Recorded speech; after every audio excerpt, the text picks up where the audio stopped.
How long could you live for if you stopped working right now? A year perhaps? A month? A day? This question is at heart of Robert Kiyosaki's Rich Dad Poor Dad. Robert Kiyosaki is an American businessman and author. He is the founder of the Rich Dad company that provides personal finance and business education to people through books and videos. His book Rich Dad Poor Dad is translated into 51 languages and available in 109 countries, and it has sold over 27 million copies worldwide. The book speaks about how everyone can become financially free by just changing their mindset and talks about basic things we do wrong in our financial journey. If you like the video, please give it a thumbs up, like, share, and subscribe. Now let's dive straight into it. Rich don't work for money. Mike and Robert were curious as to why some of the kids are rich in this school and they are poor. So they began to ask Robert's dad, who is referred as Poor Dad in the book. Robert's dad explained them that they would have to make a lot of money in order to be rich, and they should go to Mike's dad to learn that, who is referred as Rich Dad in the book. Mike's dad owned a grocery store and he was happy to teach the boys, but he said it won't be easy as he would use a practical approach unlike school, where they just sit and learn theoretically. Mike and Robert happily agreed and started working at the store. They both began stacking shelves at the grocery store for 10 cents an hour for 3 hours a week. The job was boring, and soon Robert got frustrated and was ready to quit when he went to Mike's dad to share his frustration. Mike's dad explained that before quitting, he wants him to know a few things, and he continued, "Don't blame anyone for your problems, but find a solution yourself. Learn to use your brain to earn money. The poor and middle class work for money, rich makes money work for them. Don't be part of the rat race where you get up, go to work, pay bills, sleep, and repeat." Fear and greed run humans, and insisted if he still wanted to learn how to make money work for him, he needs to work for free now, to which Robert agreed hesitantly. Weeks went by, and Robert started to find other ways to earn money as he was not earning from his primary job. One day he saw 2 comic books lying in the store with no one using it. An idea came to his mind where he could collect hundreds of magazines and charge kids at school if they want to read them. And that's what Mike and Robert did. They opened a comic book library every day for 2 hours and started their first business.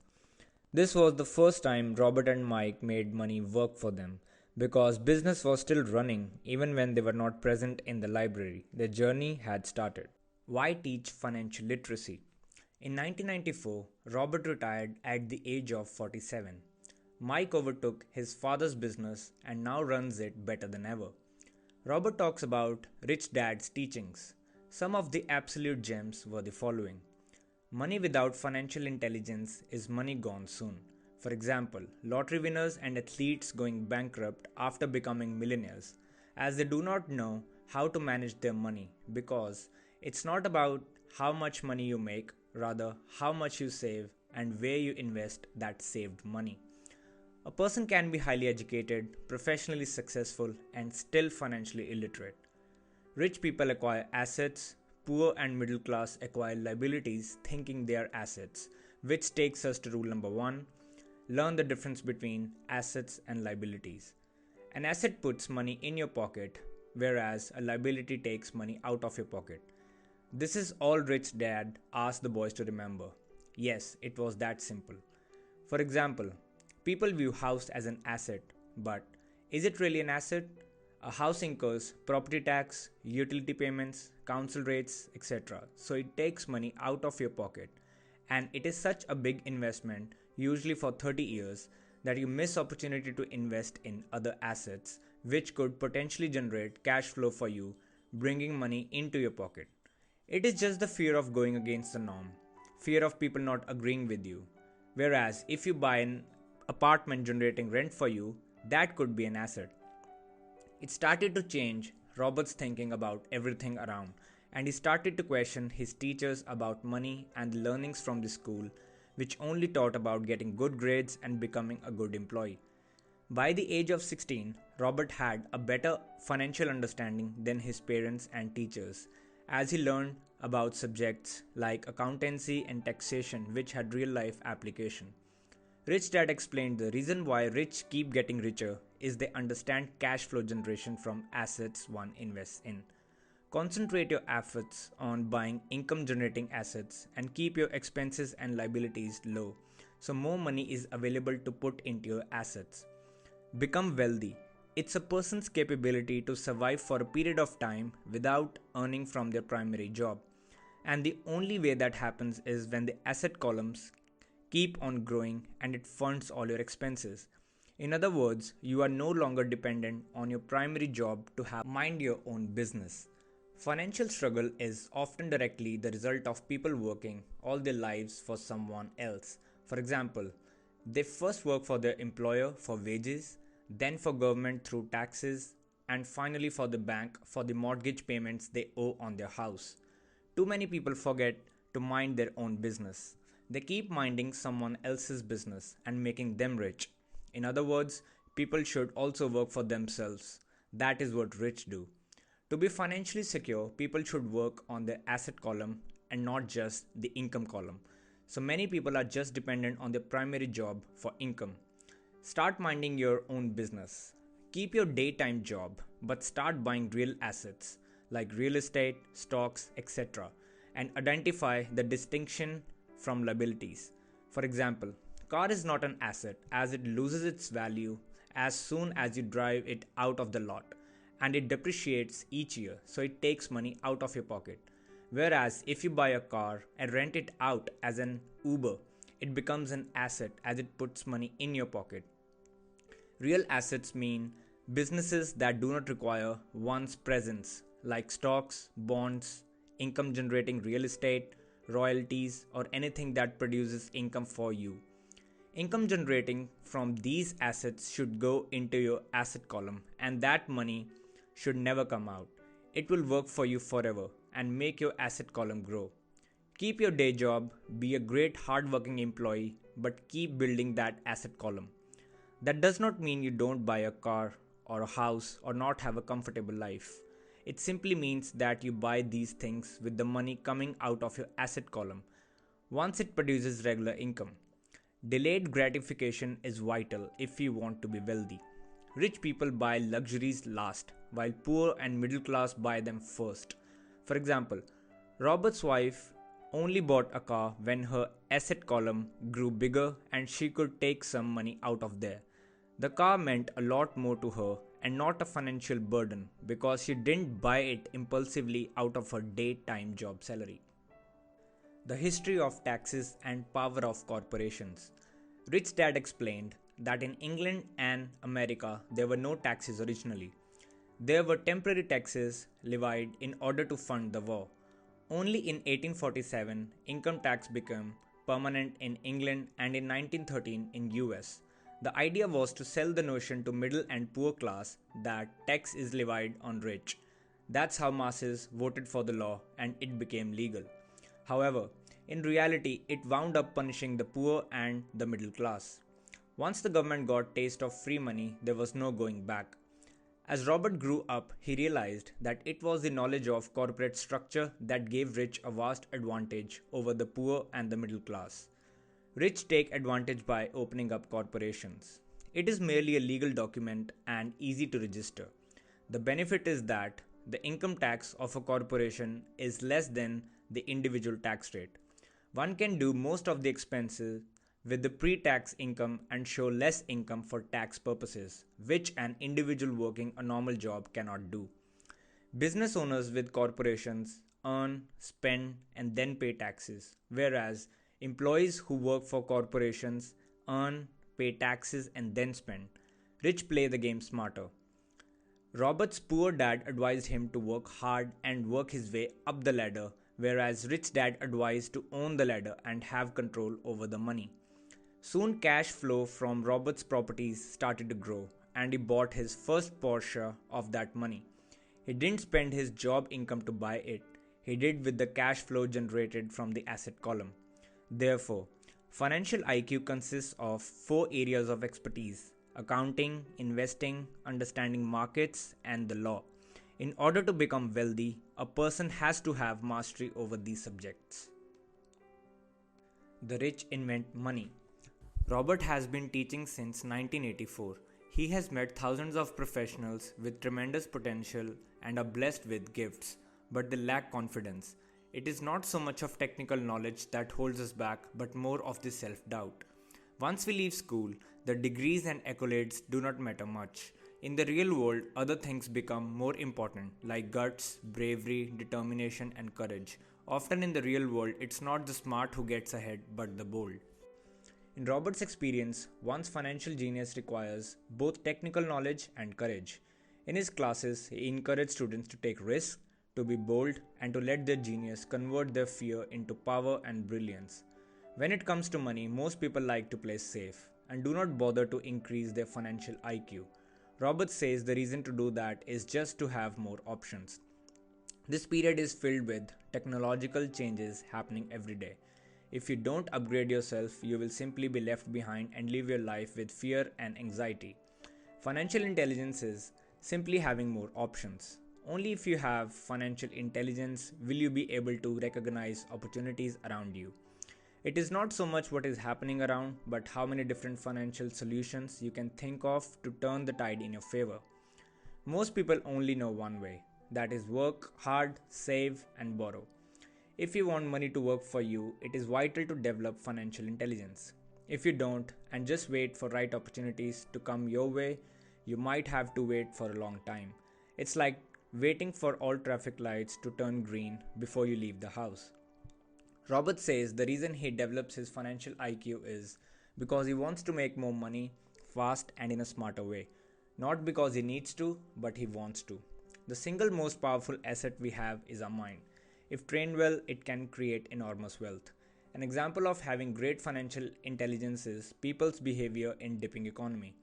For intelligent investors, it's a perfect time to buy. For them, it's not a risk but an opportunity. They know what will happen after a few years. Economy will bounce back and it would be time to cash in then. The reason they are so confident is because they have trained their minds for many years for situations like this. They have developed their financial IQ. The point Robert tries to make is the market would keep going up and down, investments will come and go, the world will hand you opportunities and you should be ready to see them and act on it.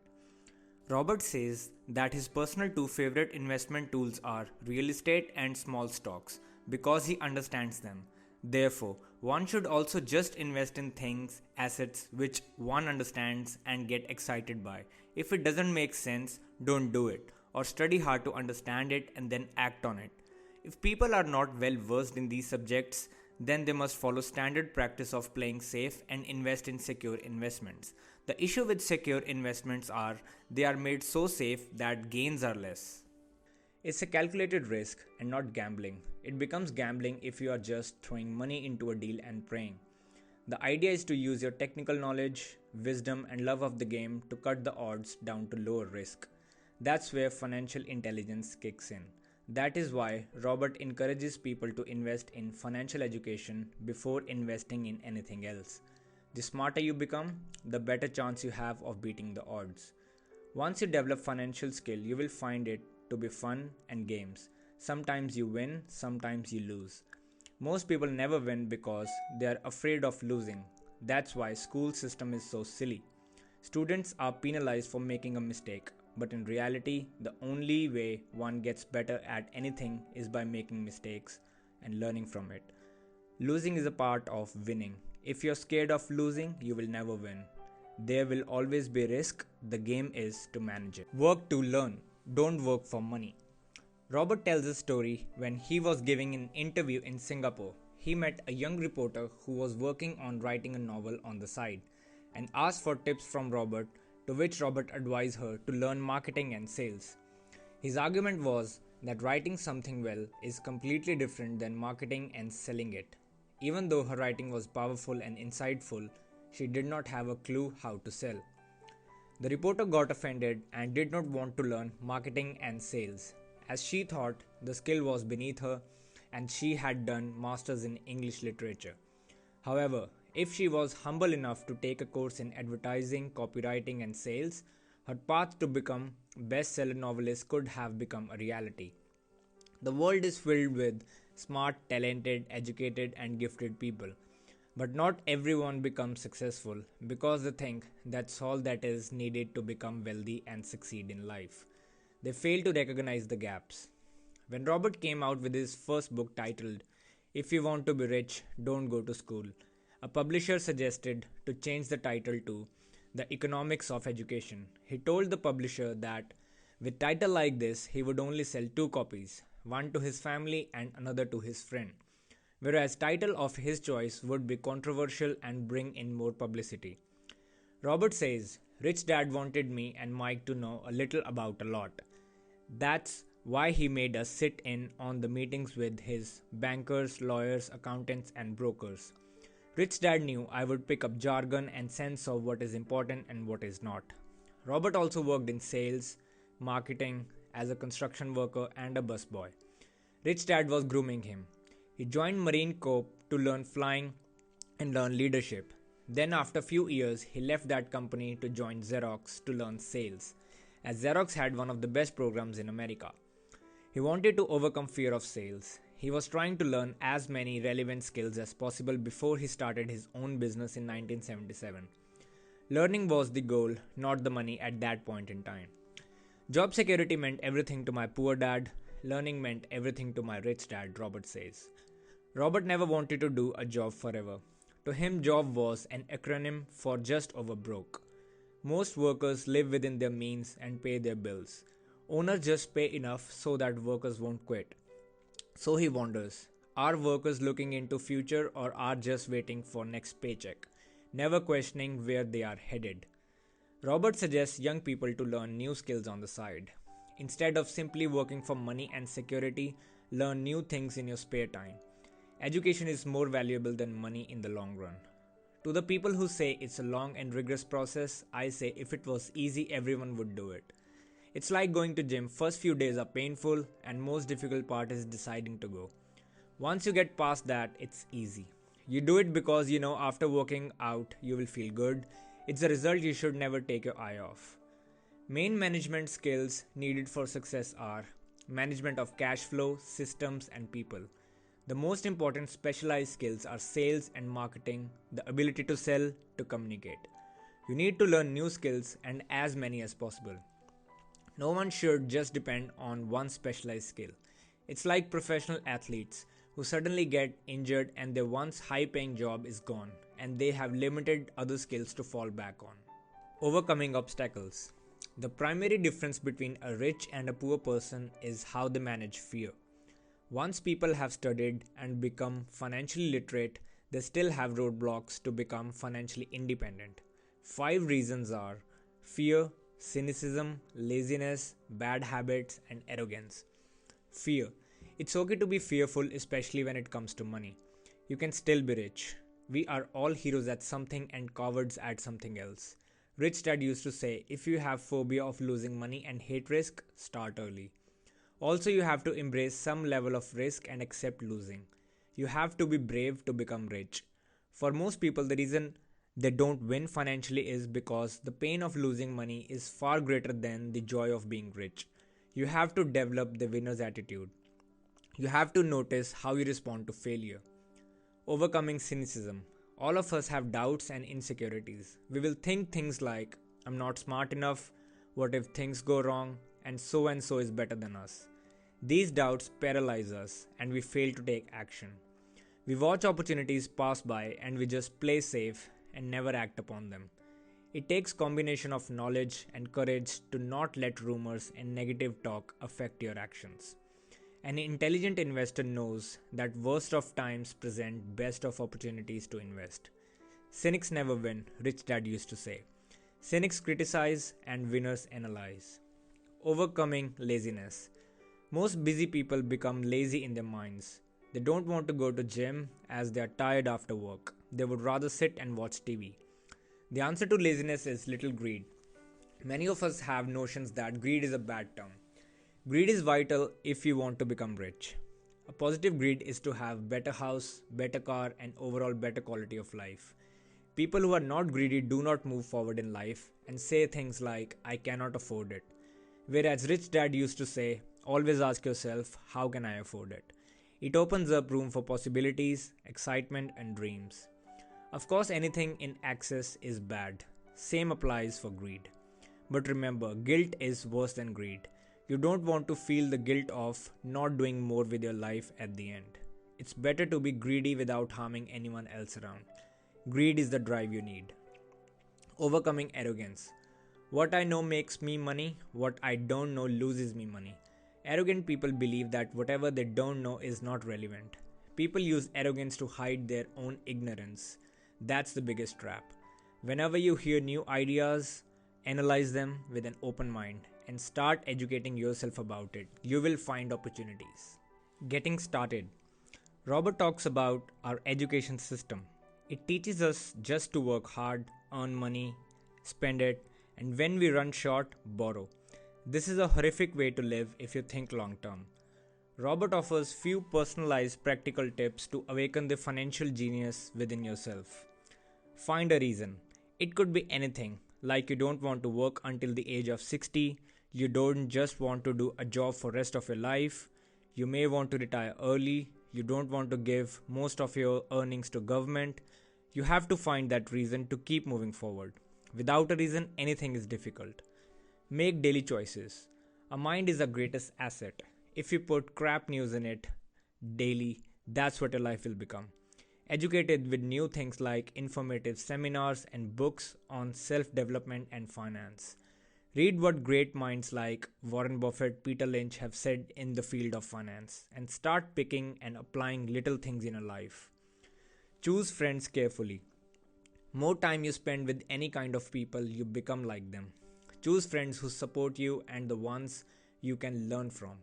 Make sure they are positive towards life and inspire you in some way. People you hang out with will shape your thought process. Power of learning quickly. Most of you have heard the saying, you are what you eat. Also, you become what you study. Be careful what you choose to learn. Mind is so powerful that you become what you put in your head. If you're not happy with your financial situation, then you need to learn a new way of making money. Pay yourself first. Don't get into large debt positions. Keep your expenses low. Build your asset column and then buy the big house and car. Don't dip into your savings as soon as a new expense comes along. Learn new ways of earning money. Poor people have poor habits like these. Rich understands savings are only used to create more money. To encapsulate the essence of the book, here are a few major pointers. Stop doing what you're doing, take a break, and assess what is working and what is not. The definition of insanity is doing same thing over and over and expecting different result. Look for new ideas. For new investment ideas, read books and attend financial seminars. Find someone who has done the thing you want to do. Take them to lunch or coffee and ask them tricks of the trade. Listen carefully to what they say. Think big. Even if you are short of resources, think big. Your attitude determines your actions and actions determine success. Always ask, how can I afford it? And your mind will find ways. Last and the most important point, no matter how small, start taking action immediately. Action beats inaction. If you like the video, please share, subscribe and comment. Do let us know if you want us to make a summary of any book of your liking. Thank you.